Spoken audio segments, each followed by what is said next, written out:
جیسے قیامت کے دن کھڑے ہونا ہے اکیلے، کوئی ساتھ نہیں آئے گا، نہ بیٹا نہ بیٹی، نہ بیوی نہ شوہر، نہ باپ نہ ماں، کچھ نہیں۔ یہ ہر شخص کی ایک انڈیویجویلٹی ہے، اس کی اپنی ایک شخصیت ہے، لیکن دعوت کے لیے، تبلیغ کے لیے آپ کو لوگوں کے ساتھ رہنا ہے۔ لیکن آپ کے ذہنی رشتے، توقعات، امیدیں، دوستیاں، قلبی رشتے کٹ جانے چاہیے،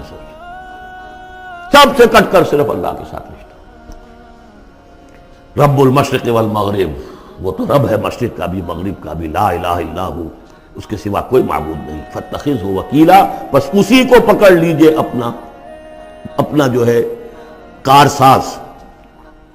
وَاصْبِرْ عَلَىٰ مَا يَقُولُونَ وَاهْجُرْهُمْ هَجْرًا جَمِيلًا،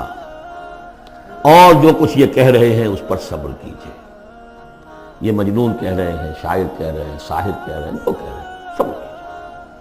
وَاهْجُرْهُمْ هَجْرًا جَمِيلًا، ان سے تعلق منقطع کیجئے لیکن خوبصورتی کے ساتھ، لٹ مار کے علیحدہ نہیں ہونا ہے، قالوا سلاما، علیحدہ بھی ہونا ہے، وَإِذَا خَاطَبَهُمُ الْجَاهِلُونَ قَالُوا سَلَامًا، خوبصورتی کے ساتھ، تاکہ آج یہ بات نہیں سن رہے تو کل دوبارہ ان سے ملنے کا موقع ہو تاکہ بات کی جا سکے۔ یہ بالکل ابتدائی دور کی بات ہے۔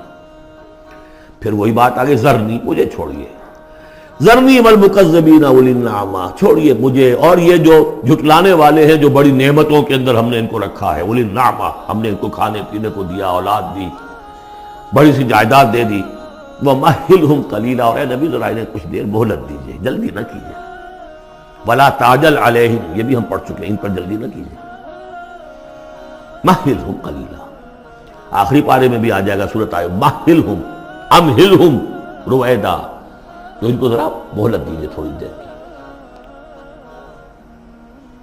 اِنَّا لَدَيْنَا أَنْكَالًا وَجَحِيمًا، ہمارے پاس ان کے لیے بیڑیاں ہیں، آگ ہے،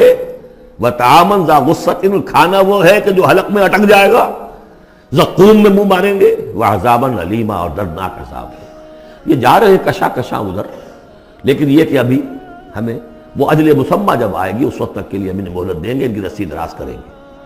یوم ترجف الارض والجبال وکانت الجبال کثیبا مہیلا، جس دن کہ کانپے گی زمین بھی اور پہاڑ بھی لرزیں گے، اور ہو جائیں گے پہاڑ جیسے ریت کے پھسلتے ہوئے تودے ہوں۔ جیسے آپ نے سینڈ ڈیوز دیکھے ہوں گے، وہ پھسل رہی ہے ریت ادھر سے ادھر، یہ پہاڑ کوہ ہمالیہ یہ بھی اس طرح کا تودا بن کے اور پھسل کر اور سب برابر ہو جائے گا، لا عوج فیہ ولا امتا، نہ کوئی ٹیڑھ رہے گا، نہ کوئی موڑ ہوگا، نہ کوئی اور، سیدھی چٹیل زمین۔ انا ارسلنا الیکم رسولا، دیکھو لوگو، اے قریش، ہم نے تمہاری طرف اپنا رسول بھیج دیا ہے، شاہدن علیکم، شاہدن علیکم، جو تم پر گواہ بنے گا، یہاں تمہیں گواہی دے گا اپنے قول اور اپنے عمل سے حق کی، اور وہاں تمہارے خلاف کھڑا ہوگا، اے اللہ میں نے ان کو پہنچا دیا تھا دین۔ کما ارسلنا الی فرعون رسولا، جیسے کہ ہم نے بھیجا تھا فرعون کی طرف بھی اپنا رسول حضرت موسیٰ علیہ السلام۔ فعصا فرعون الرسول، تو فرعون نے بھی رسول کی یعنی حضرت موسیٰ کی معصیت کی، ان کا نافرمانی کی۔ فاخذناہ اخذا وبیلا، تو ہم نے پکڑ لیا اس کو بڑا وبال والی پکڑ۔ فکیف تتقون ان کفرتم، اب اگر تم کفر کرو گے تو تم کیسے بچ جاؤ گے؟ فرعون نہیں بچا، قوم نوح نہیں بچی، قوم عاد نہیں بچی، قوم ثمود نہیں بچی، قوم شعیب نہیں بچی، عمورہ اور صدوم کی بستیاں نہیں بسی، تم کیسے بچ جاؤ گے؟ فکیف تتقون ان کفرتم یوما یجعل الولدان شیبا، اس دن جس دن کا کہ جو دن کے بوڑھوں بچوں کو بوڑھا کر دے گا، قیامت کا دن، اس کے شدائد، اس کی سختیاں۔ السماء منفطر بہ، آسمان اس کے ساتھ پھٹ پڑنے کو ہے، یعنی وہ ثقلت فی السماوات والارض، وہ کہیں باہر سے تو نہیں آئے گی، وہ قیامت وہی نہیں، آسمانوں اور زمین کے اندر جو ہے وہ اسی میں انہیرنٹ ہے۔ السماء منفطر بہ، آسمان پھٹ جائے گا۔ کان وعدہ مفعولا، اور اللہ کا وعدہ پورا ہو کر رہے گا۔ ان ھذہ تذکرہ، یقیناً یہ یاد دہانی ہے، تذکرہ ہے، نصیحت ہے۔ فمن شاء اتخذ الی ربہ سبیلا، تو جو کوئی بھی چاہے وہ اپنے رب کی طرف راستہ اختیار کر لے، سیدھا راستہ ہے، صراط مستقیم ہے۔ آج ہی بسم اللہ کرو، آج ہی توبۃ النصوح کر کے گھروں میں داخل ہو۔ اب یہ ہے 19 آیات، لیکن اس کے بعد جو ایک آیت پر پورا رکوع مشتمل ہے، اس کے بارے میں بہت عرصے تک میں بہت پریشان رہا اس کو سمجھنے میں، اور میں حیران ہوں کہ تفاسیر میں کہیں مجھے کوئی اس کے لیے بات نہیں ملی۔ اتفاقاً ہے کہ میں الاتقان فی علوم القرآن، اس کا مطالعہ کرتے ہوئے مجھے حضرت عبداللہ ابن عباس رضی اللہ تعالیٰ عنہ کا ایک قول مل گیا کہ یہ ایک آیت نہیں 2 آیتیں ہیں۔ یہ جو روایات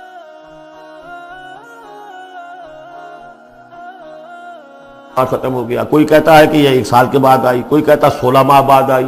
کوئی کہتا یہ آیت جو ہے یہ مدنی ہے، کوئی کہتا 11 سال کے بعد، وغیرہ وغیرہ۔ تو اس حوالے سے یہ کہ سمجھ میں نہیں آتا تھا کہ کیا مسئلہ کیا ہے، اس قدر مختلف آراء کیوں ہیں، تو سمجھ میں آیا کہ یہ 2 حصوں میں آیت نازل ہوئی ہے، لیکن اب اس کو ایک آیت شمار کریں گے جو حضور نے بتایا۔ ان ربک یعلم انک تقوم ادنی من ثلثی اللیل ونصفہ وثلثہ وطائفۃ من الذین معک، اے نبی آپ کا رب جو ہے جانتا ہے کہ آپ بھی کھڑے رہتے ہیں تقریباً 2/3 رات اور نصف رات اور رات کا تہائی حصہ، وطائفۃ من الذین معک، اور یہ کہ آپ کے ساتھ بھی جو جماعت ہے ان میں سے لوگ آپ کے ساتھ کھڑے رہتے ہیں۔ واللہ یقدر اللیل والنہار، اللہ تعالیٰ نے ہی رات اور دن کا ایک اندازہ مقرر کیا ہے، یہ مشقت زیادہ دیر نہیں جھیلی جا سکتی، لہذا علم ان لن تحصوہ، اللہ جانتا ہے، اس کے علم میں ہے کہ تم اس کی پابندی نہیں کر سکو گے۔ فتاب علیکم، تو اللہ نے تم پر نرمی فرمائی، شفقت فرمائی، رحمت کی نظر کی۔ فقرؤوا ما تیسر من القرآن، تو جتنا آسان ہوا کرے تمہارے لیے، میسر ہوا کرے، یسر آسان، اتنا رات کو پڑھ لیا کرو۔ علمان سے اب یہاں یہ آیت کا پہلا حصہ ہے کہ جو میرے خیال میں 1 سال بعد یا 11 ماہ بعد نازل ہو گیا، یعنی یہ کہ اب یہ پابندی کہ کم سے کم 1/3 اور یہ کہ کوشش کرو کہ آدھی یا 2/3 یہ پابندی ختم ہو گئی، جتنا کھڑا ہو سکتے ہو آسانی کے ساتھ۔ فقرؤوا ما تیسر من القرآن، بقیہ حصہ جو ہے یہ میرے نزدیک بالکل ہجرت سے متصل قبل نازل ہوا ہے، وہ 11 سال والی روایت اس حصے پر ہے۔ علم ان سیکون منکم مرضی، اللہ کے علم میں ہے کہ کچھ لوگ ہوں گے تم میں سے جو مریض ہو جائیں گے، ان کے لیے ممکن نہیں ہوگا قیام اللیل۔ وآخرون یضربون فی الارض یبتغون من فضل اللہ، اور لوگ ہوں گے زمین میں سفر کرنے پر مجبور ہوں گے اللہ کے فضل کی تلاش میں۔ وآخرون یقاتلون فی سبیل اللہ، اب یا تو یہ حصہ مدنی ہو سکتا ہے جس میں لفظ قتال کا ذکر آ رہا ہے، یا یہ کہ بالکل ہجرت سے متصل قبل، اور لوگ ہوں گے جو اللہ کی راہ میں قتال کریں گے۔ جب قتال کریں گے دن بھر کی مشقتیں ہوں گی، تو اب رات بھر کھڑے رہنا، 2/3 رات کھڑے رہنا تو ان کے لیے ممکن نہیں ہوگا۔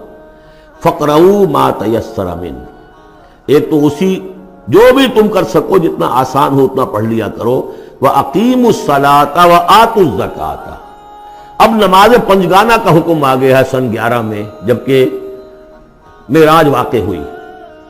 قیام 5 نمازوں کا، اس کو قائم کر، یہ گویا کہ اب بدل ہے قیام اللیل کا۔ رمضان کا معاملہ مستثنیٰ رکھ دیا، 11 مہینے وہ ہے، رمضان اس کام کے لیے ہے کہ یہ شہر رمضان الذی انزل فیہ القرآن، یہ قرآن کے ساتھ اپنے تعلق کی تجدید کا مہینہ ہے، یہاں قیام اللیل ہے۔ جیسا کہ آیا اس خطبے میں بھی جو حضور کا خطبہ نقل کیا ہے حضرت سلمان فارسی نے، جعل اللہ صیامہ فریضۃ وقیام لیلہ تطوعا، اللہ نے اس کا روزہ رکھنا تو فرض کر دیا، وہ تو سب رکھیں گے، مزدور ہے، اینٹ ڈھوتا رکھنا ہوگا، اس لیے کہ یہی لوگ ہوں گے جنہیں جنگ میں بھی جانا پڑے گا کہ نہیں، یہ سختیاں نہیں جھیلیں گے، تیار نہیں ہوں گے، سرد و گرم چشیدہ نہیں ہوں گے تو کیسے جائیں گے۔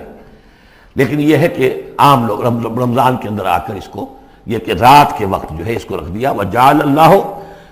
صیامہ فریضۃ وقیام لیلہ تطوعا، یہ آپ کی مرضی پر چھوڑ دیا، فرض نہیں۔ حضرت عمر نے اس کا یہ کیا کہ ایک حصہ تو ایسا کر دیا کہ کوئی بھی شخص محروم نہ رہے، چلے 1 گھنٹے کے اندر وہ تو ہر شخص ہی سن لیا کرے، لیکن ان کا سننا یہ تھا کہ حسب الخزت برد العزت، جو بھی قاری پڑھ رہا ہے وہ سمجھ رہے ہیں، ہمارے ہاں وہ سننا ہی سننا رہ گیا، باقی سمجھ تو ہے ہی نہیں، زیرو ہے۔ لیکن یہ ہے جو اصل میں خرابی واقع ہوئی، ورنہ واقعہ یہ ہے کہ صرف استماع قرآن ان کے لیے تو بہت بڑی بات تھی۔